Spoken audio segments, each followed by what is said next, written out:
Brazilian खातून खाना पकाते हुए मिर्चों की खुशबू सावंधने से जान की बाजी हार गई। गैर मुल्की मीडिया रिपोर्ट्स के मुताबिक 25 साला टेसा मेडिरोस अपने खानदान के लिए खाना पकाने में मसरूफ़ थीं कि उन्होंने गैर इरादी तौर पर खाने में शामिल की गई काली मिर्च की खुशबू सूंघ ली, जिसके सबब उनके गिले में जलन हुई और वो बेहोश हो गए।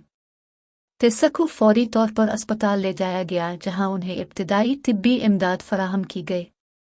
डॉक्टर्स ने बताया कि खातून में सेरेब्रल एडिमा की निशानदेही हुई है, जो एक ऐसी हालत होती है जो दिमाग में सूजन की वजह से होती है। तिब्बी माहिरीन के मुताबिक मुमकिना तौर पर टेसा मेडिरोस को काली मिर्चों से एलर्जी होगी, जो उसकी मौत की वजह बनी। मौत से कबल टेसा कोमा में भी गई थी, लेकिन उनकी मौत वाक़ई हो गई। माहिरीन के मुताबिक सेरेब्रल एडिमा की वजह से खोपड़ी के अंदर दबाव बढ़ जाता है, जो दिमाग में खून के बहाव और ऑक्सीजन की तरसील में खलल का बाइस बनता है, जिससे मामूल के काम अंजाम देना भी मुश्किल हो जाता है। रिपोर्ट के मुताबिक इस बीमारी की अलामात में सर दर्द, मतली, बिनाई के मसाइल और दौरे पड़ना शामिल हैं।